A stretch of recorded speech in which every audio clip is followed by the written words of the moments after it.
Հունիսի 1-ին եւս մեկ անգամ հիշեցնեմ, սիրելիներս, բուժ աշխատողի օրն էր ու մենք մի ամբողջ հաղորդում նվիրեցինք հենց նրանց։ Իսկ այսօր էլ ունենք հրաշալի առիթ նույնպես խոսելու շատ կարևոր մարդու հետ, ով արդեն մեր տաղավարում է։ Այո, ներկայացնեմ մեր հյուրին Երևանի Պետական Բժշկական Համալսարանի վիրաբուժության թիվ 1 ամբիոնի վարիչ, Միքայելյան համալսարանական հիվանդանոցի ընդհանուր վիրաբուժության կլինիկայի ղեկավար, բժշկության գիտության դոկտոր, պրոֆեսոր Սուրեն Ստեփանյանը։ Բարի լույս։ Բարև ձեզ։ Շատ ուրախ ենք, որ դուք մեր տաղավարում եք։ Հունիսի 21-ին նշվում էր բուժաշխատողի օրը Հայաստանում, թույլ տվեք եւս մեկ անգամ այս տոնի կապակցությամբ ձեզ շնորհավորել։ Շնորհակալություն շնորհավորանքի համար եւ շնորհակալություն եմ հայտնում նաեւ ձեր հաղորդմանը մասնակցելու հրավերի համար։ Սիրով։ Ինչպիսին է բուժաշխատողի դերը այսօր մեր հասարակությունում ըստ ձեզ։ Տարիների ընթացքում փոխվել է վերաբերմունքը։ Բուժաշխատողի դերը եւ բժիշկների դերը ինձ թվում է դարերի ընթացքում չի փոխվել հասարակության մեջ, ինչպես մեր հասարակության, այնպես էլ համաշխարհային հասարակության մեջ։ Հիպոկրատի, Հալենի, Ավիցեննայի մխիթար հերացու ժամանակներից մինչև այսօր այդ վերաբերմունքը եղել է նույնը։ Ինչու՞։ Քանի որ մարդու համար շատ կարևոր է նրա կյանքը եւ առողջությունը, եւ բուժաշխատողը փորձում է փրկել կյանքը, պահպանել այն, վերականգնել առողջությունը։ Եվ այդ առումով նա բավականին մեծ նշանակություն ունի մեր հասարակության մեջ։ Եվ նաեւ վերաբերմունքը բուժաշխատողի նկատմամբ այդ առումով եւս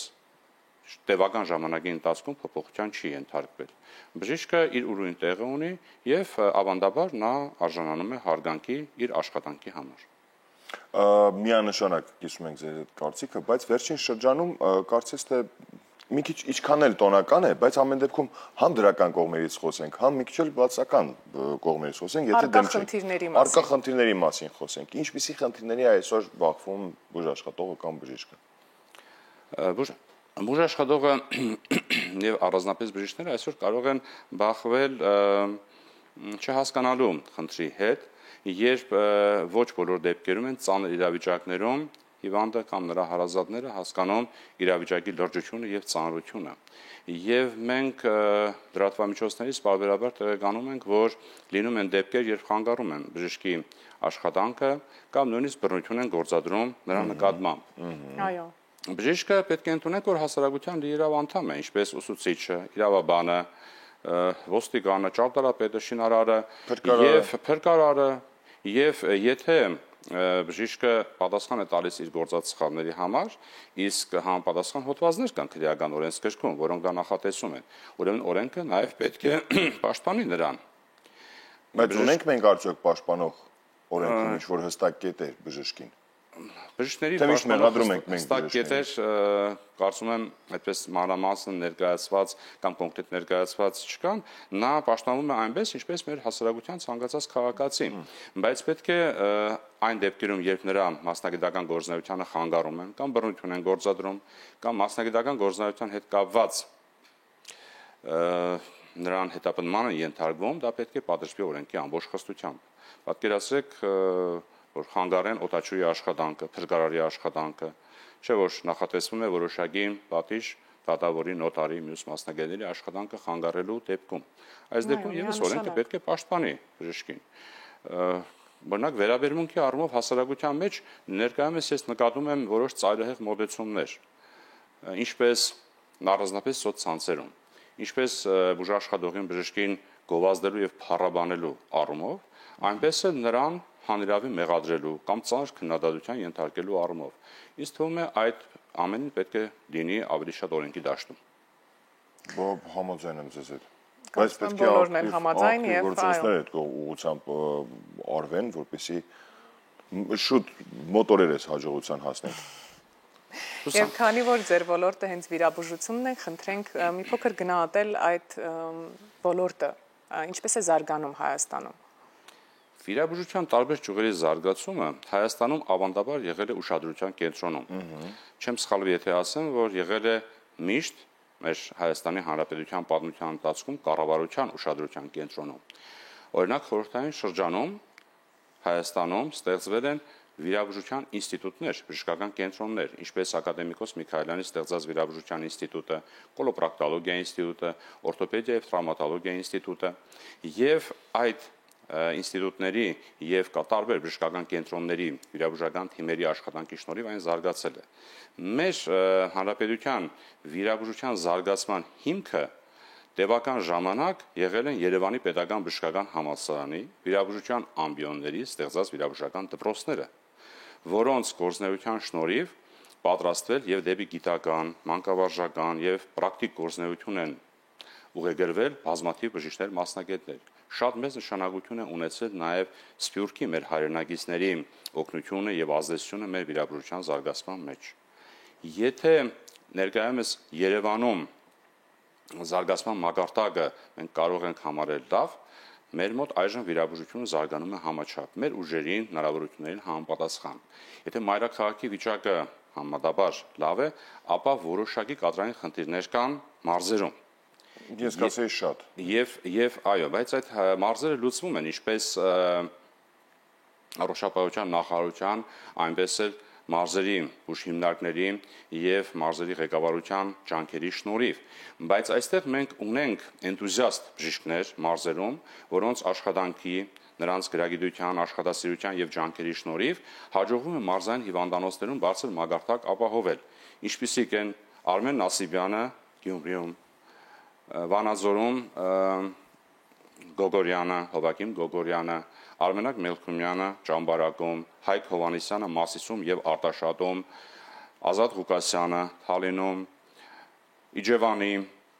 Գավառի վիրաբուժական թիմերը, Արմենակ Սոլոյանը Տաշիրում, հնարավոր չէ բոլորին թվարկել։ Կամ մասնագետներ, որոնք այո վերադարձան արտերկրից, օրինակ Արմեն Նասիբյանը վերադառնալով Ռուսաստանից կարողացավ Գյումրիի բժշկական կենտրոնի վիրաբուժական ծառայության մակարդակը բարձրացնել գրեթե մայրաքաղաքի մակարդակի։ Այս ամենը պետք է նշել եւ պետք է նրանց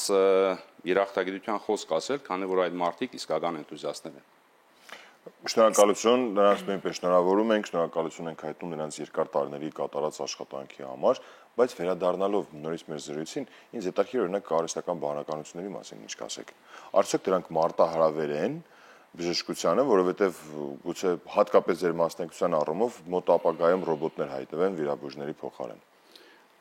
Եվ կան, չէ, այդպիսի արդեն դեպքեր, որ ռոբոտը վիրահատություն է իրականացնում։ Ռոբոտը վիրահատում է ներկայումս մարդու օգնությամբ, գործիք հանդիսանալով,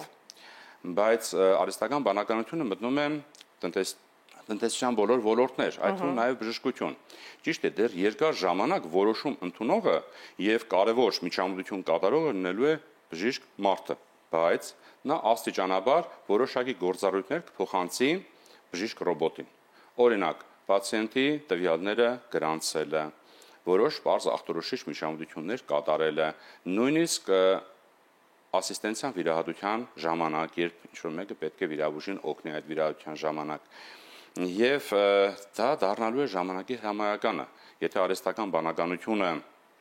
իր հնարավորությունները մեծացնում է, մարդը ուզի թե չուզի պետք է այդ հնարավորություններից օգտվի։ Համահունչ քայլ է։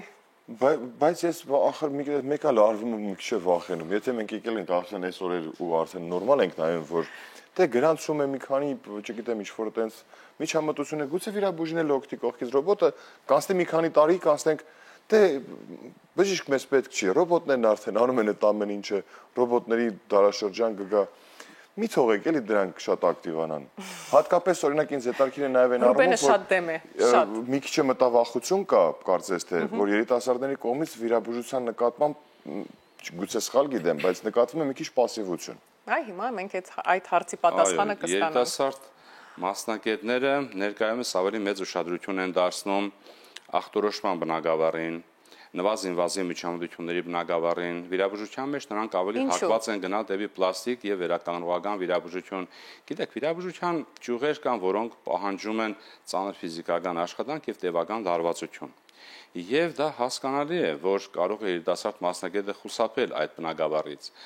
Դա կարող է վերաբերել նաև անեսթեզիոլոգիային եւ ինտենսիվ թերապիային, որտեղ շատ բարձր է պատասխանատվությունը եւ շատ մեծ է երբեմն լարվածությունը ինտենսիվ թերապիա ռեանիմացիայի բաժանմունքում աշխատելու ընթացքում։ Բայց իմ համոզմունքն այն է, որ ավելի լավ է դեպի վիրաբուժություն գան համոզվածները, նվիրյալները, որոնք պատրաստ են աշխատանքին եւ նրանք չեն վախենում դժվարություններից ու նորություններից։ Իսկ նրանք, ովքեր արդեն իսկ ընտրել են վիրաբուժությունը, ինչպիսի մասնագետներ կլինեն ապագայում, ինչպիսի մասնագետներ Ես համոզված եմ, որ մեր երիտասարդ մասնագետները գրագետ են եւ աշխատասեր են, եւ նրանք իրենց աշխատանքի ընթացքում աստիճանաբար փորձ ձեռք բերելով կփոխարինեն նախորդ սերունդին եւ իրենց արժանի տեղը կգրավեն։ Այստեղ մի հետաքրքիր հարց կա, որը վերաբերում է երիտասարդ բժշկի նկատմամբ անվստահությանը։ Երիտասարդ բժշկի եւ ծեր բժշկի, երիտասարդ վիրաբուժի եւ ծեր վիրաբուժի նկատմամբ կա որոշակի անվստահություն, դա հոգու խորքում մենք մի քիչ անարտարացի ենք համարում, բայց դա հասկանալի է։ Երիտասարդի ֆիզիկական հնարավորությունները, պատրաստվածությունը լավ է, բայց նրա փորձը քիչ է։ Մեծահասակ տարեց ծեր վիրաբուժի դեպքում ճիշտ հակառակն է։ Այստեղ կարևոր է, որ այդ երկու սերունդները աշխատեն մի տեղում եւ մեկի օպերատիվությունը, արագությունը դրասի մյուսի կենսափորձն ու աշխատանքային փորձը։ Սա բժշկության մեջ ուսուցման հիմքն է։ Միայն եւ միայն։ Այդպիսի վառ օրինակներ ես կարող եմ բերել ներկայումս նաեւ մեր մարզային հիվանդանոցներում, օրինակ Արմավիրի հիվանդանոցում հայր եւ որդի Հակոբ եւ Խաչատուր Այվազյանները։ Երիտասարդ մասնագետը տևական ժամանակ աշխատելով իր հոր հետ եւ փորձ ձեռք բերելով եւ նաեւ մյուս մասնագետների հետ նա դառնում է փոխարինող եւ այժմ աշխատում է համալսարանական կլինիկայում։ Նույնը Հայկ եւ Հակոբ Շմավոնյանները Ապանանի հիվանդանոցում, երբ